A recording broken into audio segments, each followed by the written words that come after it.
Hi there. There we Hey, how's it go. going? How's it going? Not bad. I was just kind of like introducing you, anyways. How are you Yeah, doing I today? apologize for the slight delay. I was ride home a little bit of rain and here we go. Oh wow, Everything's it's all crowded. sunny here. It's all sunny here in the UK. I can't imagine really. Right, how are you doing today? How's the day going for you? Hey, doing good. Doing good. Tuesday feels like Thursday, honestly. There was quite Oh a lot of right, work to be done over the weekend and hey, yeah. here we are. All But yeah, I right. I need to mean, take a little again, time off sure. Thank you for granting the first. interview and thank you. So again, I was just introducing you. Pradesh is the am I right with the pronunciation? Pradesh, is it? Romano Pravdic. Yeah. Oh, Pradik. Oh, okay. Yeah, but Okay, in like Pradik. Slovenian, it's Pravdic, which is Oh, very harsh oh, to present. right. Okay. Thank you, Romano Pravdic. Okay. Yeah. So, Romano is the CEO and founder of Cloud9Dev, and here today we'll just be talking and like delving into the world of innovating for the future, and of course, journeys to becoming innovators. Because essentially on TechChat, what we're looking at is helping people who are trying to get into the technical system itself Yeah. understand their way, navigate their way within the system, as well as, I mean, not everyone will be a software engineer. Some just want to innovate without knowing how to build. So, I mean, just to catch up your experience as to that. So, I mean, Course. I've got some questions to start with, but again, I'll let you introduce yourself first to everyone so that they can understand who you are and what you do. Right, right. So, hi everyone. My name is Romano Pravdic. I'm a founder and CEO of Cloud9devs.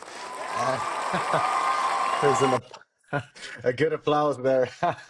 Yeah, sure. Um, so I run Cloud9devs, and we help bigger companies with custom software development efforts, specifically with product development efforts, project management, front end work, back end work, integrations, QA, auditing, the whole design, the whole plethora of services that we offer.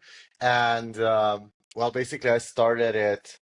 I was actually a project manager for a while Oh, before I nice. started this. Then I was a product manager for a while as well. So this was just coming from a, let's say, I always wanted to start my own business, and I just felt like 3 years ago it was the perfect time Awesome. to just start. And 3 years later, here we are at 25 members. Nice. Great work there, Pradesh.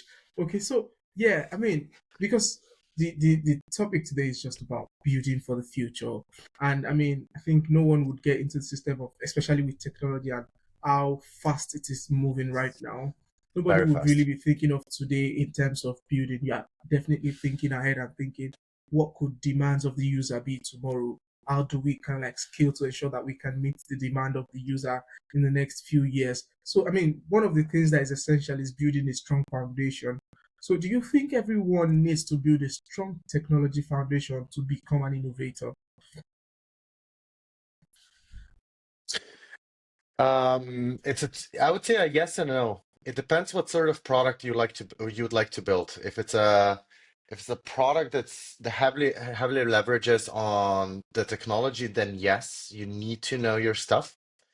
But Mm, if it's a product that's gonna help the user achieve X, then it doesn't really matter that much what sort of technology you use, because the users in the end will not care what's on the back, how mm, this is built, what technologies work in the background. For example, let's say banking, for example, right?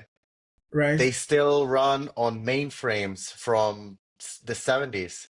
Like right. airports run on Windows 3.1, and I don't even know if there's a it's a sort of technology that just works and doesn't really need to be upgraded other than for security reasons. Yeah. But if you want to build something, you know, AI related, then you need to know how AI works. But it also depends. Like, are you trying to build your own model, or you're trying to Mm-hmm. build a wrapper around the existing AI technology and, you know, create a product that has its own, um, let's call them, let's call them prompts, because I feel like that AI wrappers are really that. You just, Yeah. wrap a beautiful UI around a GPT. LLM models. Exactly. Exactly. And Yeah. but in the end, users don't really care what model you use. You just need to know which one you're gonna pick and why, and you need to validate this with your end users. Hmm. So yes, yes and no, depending on what you're building. Right. I think I like the answer, like the way the no went, because really nobody wants to keep reinventing the wheel if you can leverage on some of its already existing technology. And because I do believe that some of these things are really like request heavy investment, like it requires heavy investment for you to get some of these results. And if you already have this platform as kind of like I wouldn't say white label, if you have them as maybe like ready made where you could just plug in, say, for instance, not advertising for Google now, say Vertex AI or stuff Yeah, like that. You could just plug it into whatever you're thinking, and it kind of gives you an idea, or like it makes you scale even faster. If you agree with me, right? yeah, yeah. Yeah. So, but again, I do feel like, yeah, to an extent, you need some level of understanding of what you're trying to build, and I quite agree with you on that. So now it comes down to my next question, because I know that, yeah, you've got this the technology background, or you've got maybe an engineer on your team who's got technology background. But how, like in cases that you've handled in the past, or maybe projects you've worked on, coming from your vast experience, how do you come about problem solving? This thing really, it's something that I hold high esteem in terms of how do you reason out your thoughts, like how's your thoughts, like your thought process when you're about to build a solution, or when a company approaches you and say, you know what, Cloud9Dev, we need this, we need that, we need this. How is your problem solving and innovation mindset always around that? How is it like? Um, so we try to build everything as if we were to build something for our own, for Mm, ourselves. So yeah. that's the first thing that you like that you have to adopt in terms of a mindset. If you want to build a good, sustainable business as we are, then put yourself in the client's shoes. And that sometimes Empathy. means also saying things that the client might not like. For example, they come to us and say, "Oh, we have this giant platform. We're going to need an admin and a super admin app, and we're going to need two mobile apps, etc., and a bunch of features." And I say, coming from product management background and experience, saying, all right, which of these have you validated with Mm, your end users? And your end users might be, like regular customers, or they might be other businesses, or your end users might be your internal team or somebody else, any stakeholders that are going to be using this. mm-hmm. And in half of the cases, they really don't know. They haven't validated it. They're Yes. just assumptions. All right, we're gonna Right. need this cool looking feature that it's gonna help our users. Yeah, but is it really? How about you just go out there and conduct a couple of interviews? Get Right. people involved on what you're trying to build. It's kind of like building a house, Mm-hmm. and you're building a house for your end customer. Mm-hmm. Would you build it, would you build a multi-story house when your end customer just really What? wants a, small house by the sea, with a Right. very small garden, and you're trying to build this giant ranch? You Right. cannot sell a ranch to that person if he wants something else. Right. And everything you're gonna do is just gonna be a waste of resources. Waste of resource. Um, we just try to approach this in terms of, so we suggest going for and doing like a product discovery workshop, Mm-hmm. which we bring on, um, we bring a couple of other team members or on our side, which challenge their assumptions and try to nail it down so that we really know what they're trying to build. So this Right. is going to be me coming from a business, thinking in a business perspective, our CTO who's going to be thinking from a technologies Technology perspective, perspective, yeah. our project manager who's going to be thinking in how long this is going to be built, and what the cons and pluses and cons are Risks of and the likes. exactly. And I feel like that's a very good way to, let's say, de-risk the project. That's Mm-hmm. one, and have at least some sort of an input from somebody that has never, seen a software that or has been in your shoes as a Mm-hmm. customer. So we try to, present them a mirror and say, Mm-hmm. all right, this is what you told us. Does this really make sense? Right. So I mean, you're kind of like trying to validate their idea first before even delving into like building any product at all. You just want to ensure that some of these your ideas, some of these your assumptions, like you've put it, can be validated. So I think it's right for anyone listening that whatever it is you want to build, I think it's important to first validate your assumptions just to be sure that you're not going to end up wasting resources. And I think those are one of the like essentials or keys of product management or project management itself, where you're just not venturing into something because you feel it would work, because your thoughts might not be necessary. I mean, might not necessarily be what the users want. So it's good to conduct some little validations, research, and questioning with people. And I think I quite agree with that as well. Thank you on that one, Romano. So again, like how do you guys how does it work for you? Because I'm somebody I like collaboration a lot, and if you see some of the softwares we use these days, a lot of people, in fact, they built co-pilots on many of these softwares today to be kind of like a collaborator. If you get what I mean. I mean, in the olden days when not I won't say olden days, like back then when we tried to code, you've got IntelliSense. IntelliSense is somewhat like kind of like just suggest what your next syntax could be. So that same model is what they have used to build stuff like co-pilots now. Thinking about the future, right? And then whilst maybe you're just on VS Code or Atom or something, and then it's just telling you the next lines of probably, I mean, reading from, of course, some of the script you already had within your code base, and then it's just presenting stuff like that. I'm thinking people are building collaborative systems or solutions, right? What's your thought about collaboration in terms of like building for the future and kind of like innovation itself? Hmm.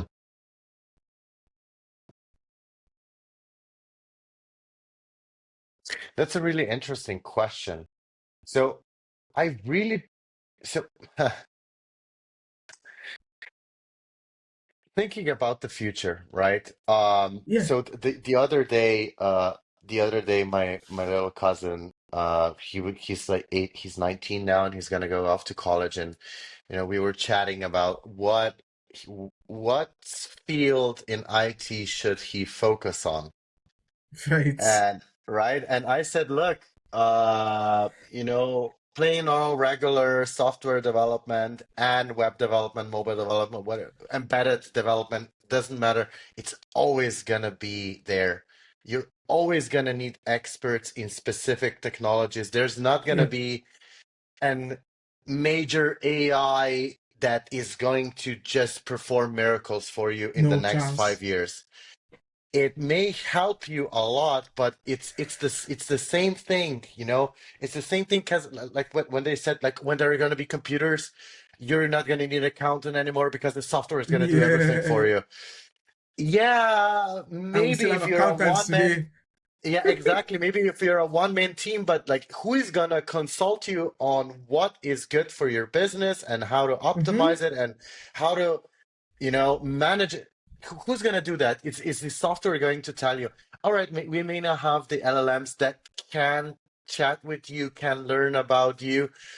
mm-hmm. However, are you really going to trust an AI? It's the same as, um, for example, even airplanes, right? I have a friend that is a pilot. He said, look, 95% of the time, it's an autopilot.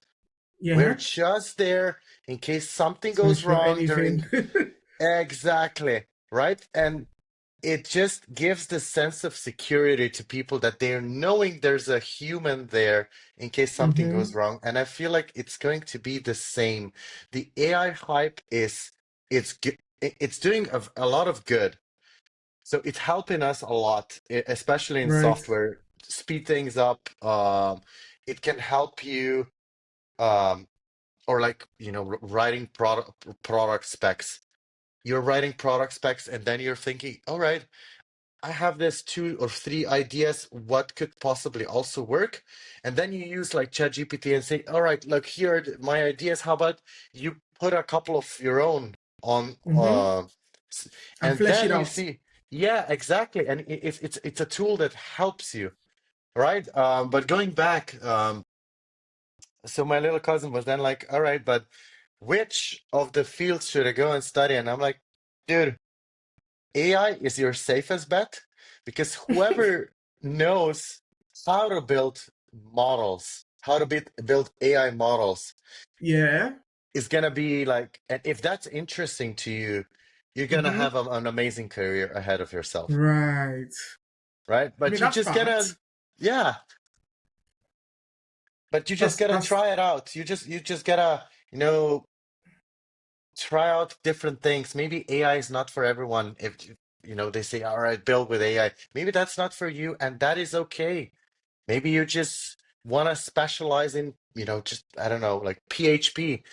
Or you can specialize in Delphi, which nobody yeah. knows how to program in, and the banks are going to be Mm-hmm. paying you a lot of money to fix their old computer systems, right? Right. So it doesn't really matter where you go. You can't future proof yourself unless you put in a lot of work and effort into, I would say just like into building, into trying it out on your own and figuring out what works Exactly. for you, not what everyone's telling you what you're supposed to do.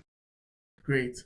Great. Yeah. So I think I quite agree with the part where if I mean you've kind of like touched a part where it is choosing a career, and I think one of these things are questions that I get on a daily basis, especially someone who deals with maybe youths and like teens and the likes, and then you get questions like, oh, if I want to become a software engineer, oh, if I want to come into tech. I mean, it's a general like it's a question that you're almost going to hear from every 5 steps you make right now, and somebody Yeah. is asking you and saying that, oh, I'm coming into tech. What part of tech do I go to? What part of, and I mean, you're just like, maybe you should go and do a bit of research yourself just to know where exactly you think your strength lies. And I think it's a good thing to say, you know what, there might be a chance as well in, if you are interested, like you said, if you have interest for it, then you should be thinking, if everyone is going AI, then let me go learn how to make AI models, right? And if you are successful with that, then you become, I mean, one of those people who would be there when the like when everything becomes very very like when the requirement or like the demand for such professionals are now high, and then you, I mean, because of your own experience or how long you've been in the system, it becomes easy for you to just integrate and then just get rolling within the system, right? So now I'm going to just ask another question quickly, if that's okay. So but for you, right, for you, I know you run a company now, and then of course you be mentor to several people, several engineers, several software guys, and the likes. But in light of that, have you at any point thought of, or no, let me not say at any point, how did it grow for you? Like, how was your growth like? Or did you start from saying, oh, you were a computer science based a major, computer science major, you became product designer, like you said, project management, and like Ha, ha, ha. how is that journey for you? How did you go? Difficult. It Oh was wow! it was challenging. So I went, uh, and on the second year of my computer science degree, I dropped out, and I said, "Look, Wow! I want to study business." And my parents were like, "What? Like from the career of the future, and you want to study Right. economics and business?" It's like, and I was like, "Yeah, that's what I want to do," because that was uh, tech for me was something was always really I was really interested, but I didn't like coding. honestly. Right. I just didn't like that. I was always more on the big idea, features, talking to people, and then, you know, I'm gonna let the experts who really enjoy coding do that part. Do the coding. Yeah. I just never enjoyed it, to be honest. So, yeah, I got my bachelor's in economics, and I went for my master's in entrepreneurship because that kind of interested me. Nice. And there Nice. I met a couple of good people around me. We had a mentor professor who inspired us to start our own startup. So we did, failed after 6 months. Then it was kind of natural. I just kept meeting people along the way. You know, the more you talk with people, the more you broaden your horizon. All Yeah. right, you can the way I want to say it is like if you're a developer, don't just go to like development events or like Mm-hmm. conferences. It's just like just that it doesn't have to be that way. You can go to a like a startup event and Nice. see how others are Widen building your and what are scope. the yeah, widen your scope, right? So that's kind of what I did, and I just met a bunch of good people along the way. They said, "Hey, we want you to come to work for us." I was never on the lookout Nice. for a job, never in my life. Nice. It was just like, "How about you come here?" I was like, oh, "All right." So I'm Okay. gonna be a PM for a while.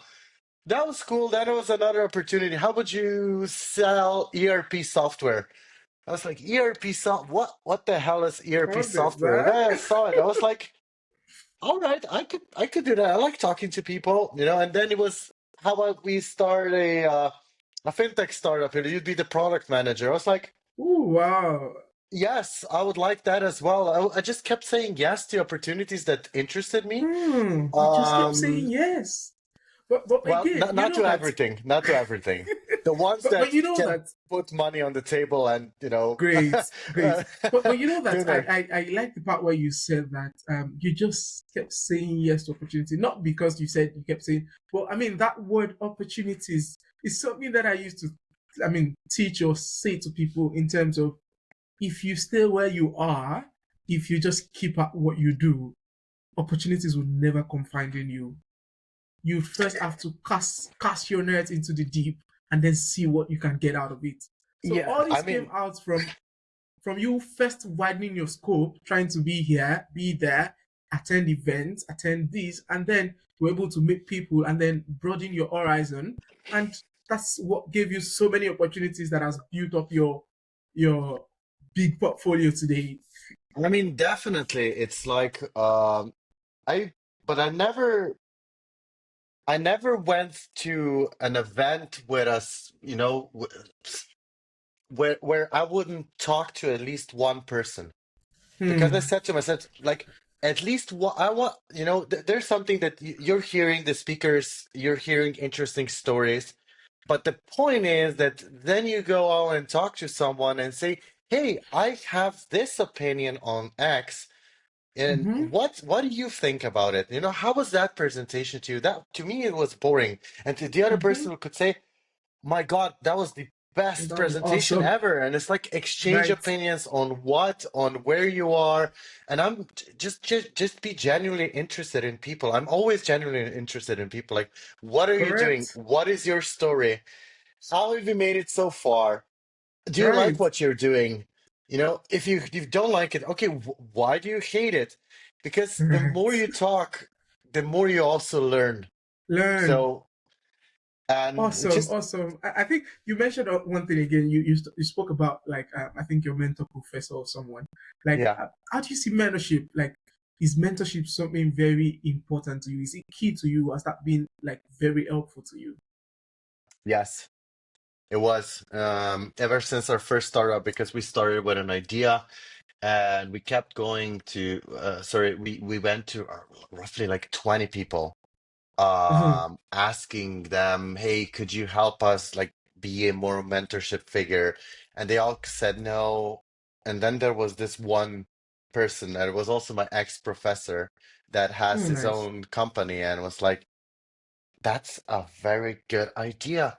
Yes, I'll Mm. help you out." And that gives you confidence and it gives you inspiration and gives you energy to move forward.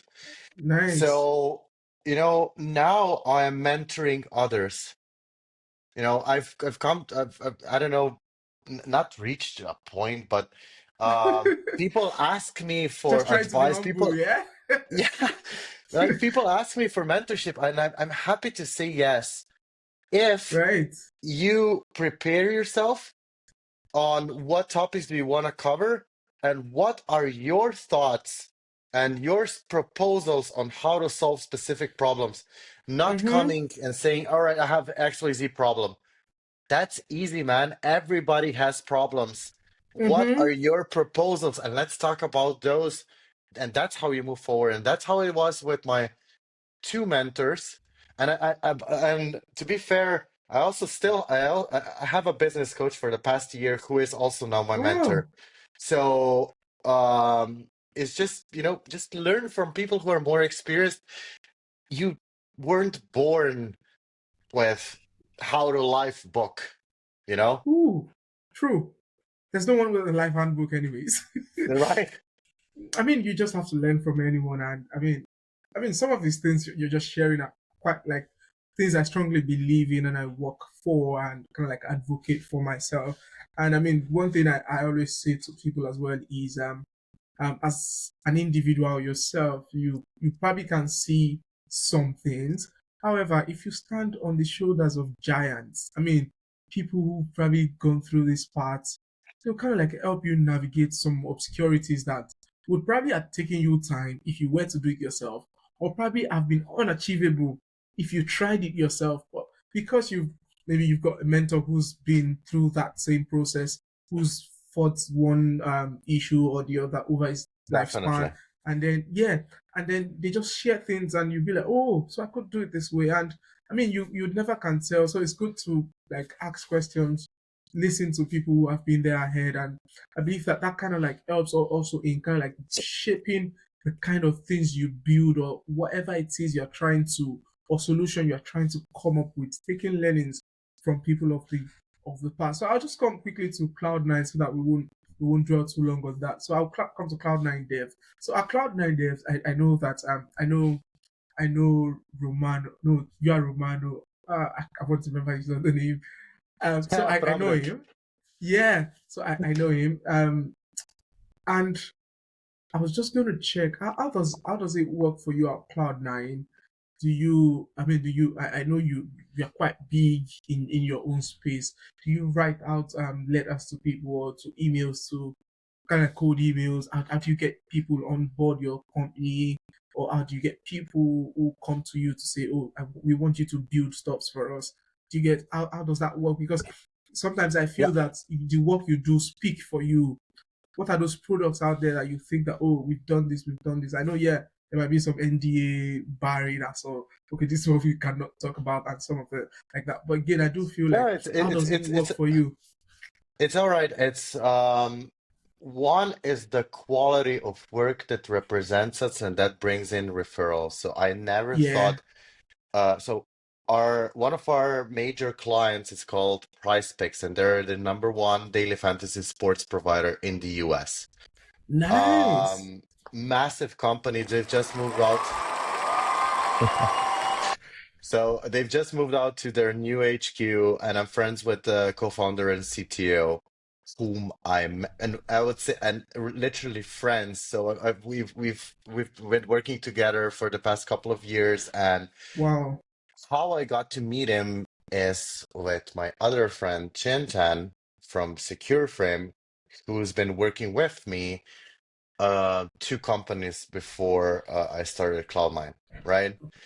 Yeah. And it was always about nurturing relationships. I believe that every single day you get bombarded with emails, people trying to sell you stuff, people on LinkedIn Yeah. saying, "Hey, I'm XYZ. Here's a list of my services. How about we hop on a call?" It's You like, really can how get. how about no? How about why should I go on a call with you, right? Is there's a because Right. there are two approaches. Like we do both. We do have a cold approach, and we do have a warm approach, right? And Yeah. at least for the cold approach, I just invite people locally. There are dozens, if not hundreds, of major companies I would like to work with in Mm-hmm. Slovenia. So I write an email to the director, to the CEO, to the founder, to the owner. I find the relevant person and I just reach out and say, hey, we're Cloud9. We've grown from 0 to 25. We're looking for interesting companies to share experience with. We specialize in X, but I would like to learn more about you as well. How does coffee or lunch sound in the next week or Mm-hmm. two? And Right. most of them say yes. Most of them say Great. yes. And I don't talk about us until they ask me, all right, so tell me about Cloud9. I'm like, no, no, no, no. Nice. I want to know everything Let me about know you. you. Right. Exactly.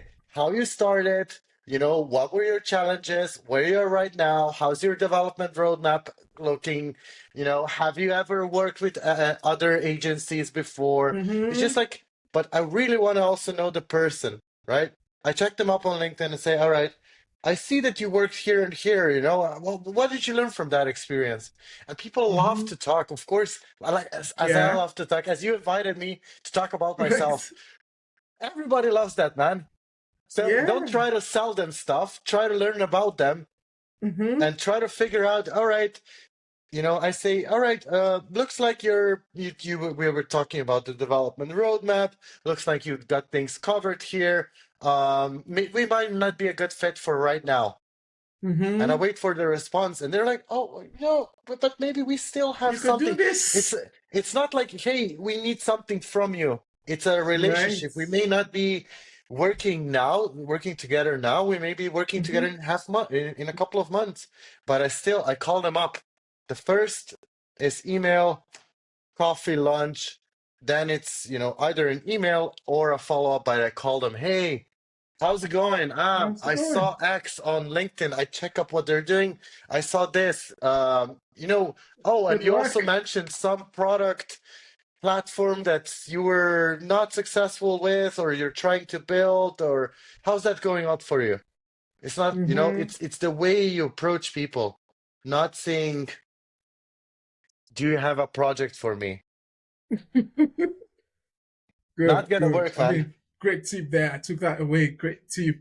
Great tip. Of course, I mean, for some of us, we just, like you said, we just get bulk of them every day in my emails, LinkedIn. You want to do this? Oh, I see you do this for so you. Oh, you. I mean, come on, relax, because there are a lot of you also in our emails where everyone just wants to sell something to you, and I kind of like I like that approach, and I think that would scale really, I really mean, well. the LinkedIn approach also can work, but you got to be careful and you Mm-hmm. must be specific, very specific. So, for example, we have PrizePicks, who is a major player and a well-known brand in Mm-hmm. the daily fantasy sports industry, and we've crafted a very specific message that is tweaked to that audience, and we're sending Mm-hmm. it to very specific people. Mm-hmm. Why? And it's a very thin line where you're walking without being too pushy and not pushy enough. But Yeah. we've managed to get clients out of cold LinkedIn approach, but just not with four follow-ups. Have you seen my message? Or no, man, no, no. If Yeah. they don't reply after, and don't send them a follow-up in 2 days. Like, I'm busy, man. I have a project. I have an 50-page offer we need to prepare to. I need to hire someone new. We need to move offices. And that's me Mm-hmm. at 25 people. There are CEOs at 500 on 1,000 people. Dude, they don't have time to reply to you the next day. But if they don't reply in 5 to 6 business days, then reach out You can again and follow up. say, not, but don't say, hey, have you seen my message? looks like you say something like that. Looks like you're very busy. I don't want to be, don't want to take too much of your or like don't want to take too much of your time. Something in I something do feel gentle, like right? I do feel like this should be an innovator session where an innovator is learning about how to pitch their ideas to maybe investors, maybe customers, maybe clients, maybe potential users. Because I mean, you're giving some tips here, which maybe for now I might just have an idea in my head, but again, it's profound the way you're saying it because you've been there. Just like we said earlier, you've been there. You know how it works, and I think I buy the idea where you're kind of like just giving tips as to how people should do things in terms of kind of like getting attention of people who they're looking to. I mean, build a relationship first before anything, before selling yourself, or I mean, get to know people and what their needs are. I think that's quite great. Last thing before we just end the session. I mean, I appreciate the time we've spent together. So, for you, what do you think about the future in terms of, yeah, I know there's the AI thing. I mean, if you ask me, as much as I'm into software and the likes, even myself, I don't know what what the next solution will be tomorrow, right? Because you can just wake up and you find out that something is already existing and this is new, and it keeps coming up, and the pace at which it is moving is really fast. So I was just going to ask you, I mean, just the last thing we were going to talk about that. What do you think of, like, what are your thoughts for the future of tech? Don't underestimate marketing. Hmm. A Whoa. a bad product with excellent marketing is gonna do amazing. It's gonna go much further than an excellent product with bad marketing. Mm-hmm. So it doesn't really matter how good your product is. What matters is, can it solve the pain points that the market needs, not what you need, you think the market needs, but that what the market is telling you. And two, are you talking enough about your product so that a Mm-hmm. lot of people so it comes to attention to a lot of people, right? Mm-hmm. And the product, so you can substitute the product for, your own business or your own personal project or whatever. Yeah. For example, uh, the app that you're trying to build can be the best app in the world, but if you don't know how Correct. to sell it to millions of people, It's never it gonna get out. right? So also, like our company, right? Why do we invest a lot in, LinkedIn posts, and we're posting 3 to 4 times per week, and investing into cold outreach. It's simple. Like nobody is gonna come looking for us until we're Hmm. giant, right? Mm-hmm. That you gotta differentiate yourself somehow and say, "Hey, here we are." So don't underestimate the marketing, because what we can do for you is build you, mobile apps, platforms, AI agents. We can connect your platforms. We can do it's pretty much unlimited. We can design Right. it for you, build it for you, launch it for you, test it, support it down the road. But what we Mm-hmm. cannot do for you is, yeah, Market. marketing. We cannot force you to market your product. We Mm-hmm. love seeing clients being ridiculously successful, not just to our help, but due to their own team, who has the right business plan, has the right marketing, and has the Mm-hmm. right technology partner. For example, us in this case, because this is all intertwined, right? But we can build you the best tech thing ever, but you need to know how to sell it and sell it to. I can consult you on Brilliant. this. I can help you make the connections. I can relay my personal experience, but I Mm-hmm. cannot do it for you. Great. Great. Thank you so much, Romano. Thank you so much. I really appreciate the time. I'll just clap for you again for having you on the show. Thank you. I appreciate you, and And hopefully, no worries. And if anyone who's ever listening to this podcast, feel free to check me out on LinkedIn. My name is Romano Pravdic. Reach out to me with your questions, with your ideas. If you need any Mm-hmm. help, any assistance, I'm more than happy to share my experience, give you an hour of my time to help you out. More than happy to do that. And if anyone's Great. out there who's on a professional level, check us out at Cloud9. We're gonna do a big rebranding in 2 weeks, and we're gonna Great, build great. the next I'll be product for looking you. forward to that. I mean, well, maybe sometime in the summer, I'll probably be in Slovenia. I'll catch up with you and then let's see where that I'd love leads. that. I'd All love right, that. then. Thank you so much once again, Paddy. Thank you If and aloha, it was a enjoy. pleasure. Thank you. Enjoy the rest of Take your care. day. Bye bye. Bye. Great, great. I mean, that was an amazing, amazing session.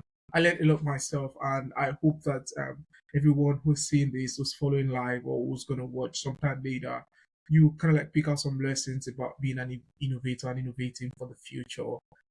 Don't forget, even if you have the best solution, you have to sell it, and you have to sell it. Make validations of what you're doing and sell it. So next time on this show, come April, we'll be having another global talent lady. Well, maybe you might wonder why. Okay, we've been having global talent ladies only. Well, for now, we've had to build connection with people who are thriving as well, and some of these people are hoping to come on the show. So our next episode would be sometimes in April, and then we'll be having a global talent lady who's also a product designer and likes and she'll be on the show just to speak to us about a few things in tech as well and share experience as well and then explain or share how we can all grow to become better people in the tech ecosystem. Thank you and have a blessed evening.